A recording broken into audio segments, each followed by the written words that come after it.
दोस्तों नमस्कार।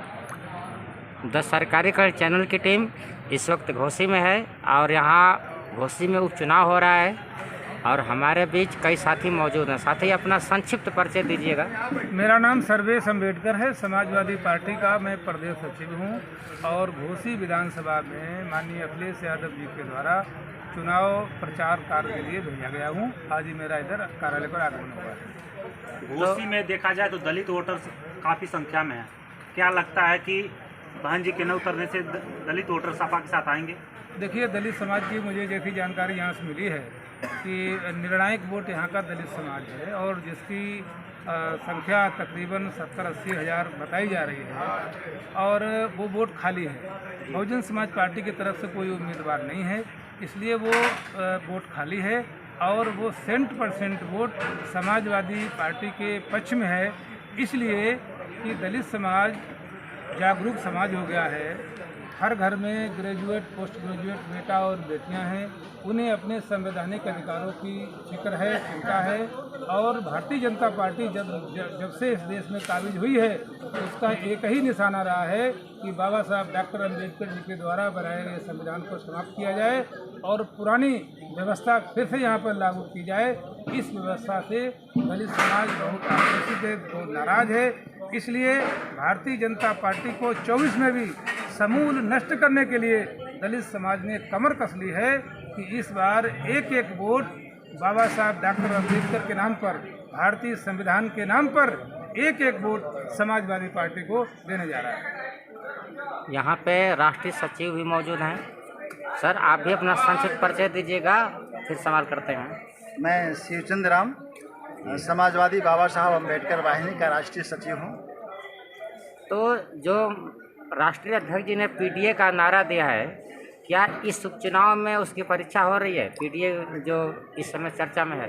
देखिए, पीडीए ये पूरे समाज और देश की जो सामाजिक संरचना है उसमें संविधान से पीड़ित, सही मायने में वैसे तो पूरा देश और पूरी जनता है, लेकिन दलित समाज, पिछड़ा समाज, जिनको भारतीय संविधान से ही सब कुछ संवैधानिक अधिकार मिले हैं, मानवीय अधिकार मिले हैं, तो यह एक जनता का एक बड़ा समूह जो है वो एक साथ आ रहा है अपने संवैधानिक अधिकारों को बचाने के लिए और लोकतंत्र को बचाने के लिए। अब जब बहन जी ने कोई कैंडिडेट नहीं दिया है तो क्या वो अपने एक खास विचारधारा को छोड़कर सपा की तरफ वो दलित वोटर आ रहा है?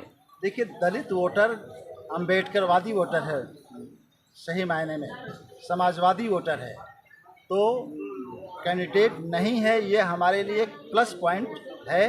और दूसरी चीज़, घोसी की जो ज़मीनी स्थिति है इस उपचुनाव की, उसमें 15-16 महीने बाद यहाँ की जनता पर यह चुनाव थोपा गया है।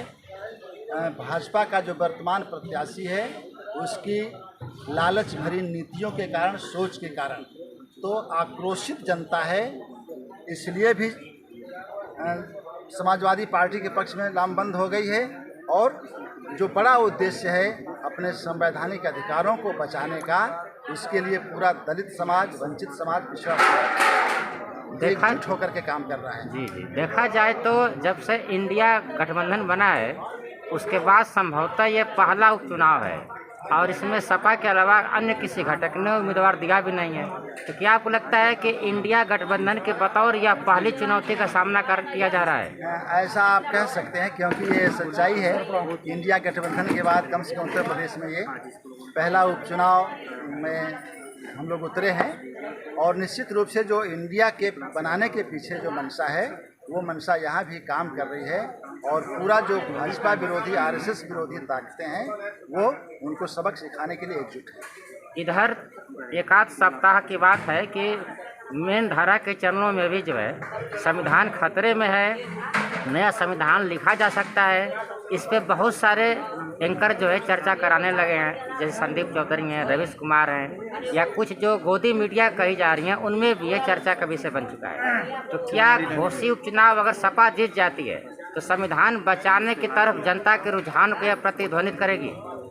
देखिए, जहाँ तक पूरे देश में चर्चा की बात है, निश्चित रूप से वो सारे लोग जो समता, स्वतंत्रता, बंधुत्व और न्याय पर आधारित समाज चाहते हैं, वो इससे पीड़ित हैं और संविधान पे जो खतरे हैं उससे वो चिंतित हैं। जहाँ तक घोषी का सवाल है, निश्चित रूप से ये एक बड़ा सवाल है और उसको लेकर के समाजवादी पार्टी के पक्ष में माननीय अखिलेश यादव जी के नेतृत्व में ये पूरा समाज खड़ा है। तो आपको लगता है कि सुधाकर सिंह जी चुनाव जीतकर पूरे गठबंधन को एक तोहफा देंगे? निश्चित रूप से और बहुत भारी मतों से, भारी अंतर से चुनाव जीतेंगे, कम से कम 60,000 से ऊपर। हमसे बात करने के लिए आपको बहुत बहुत धन्यवाद, शुक्रिया। धन्यवाद।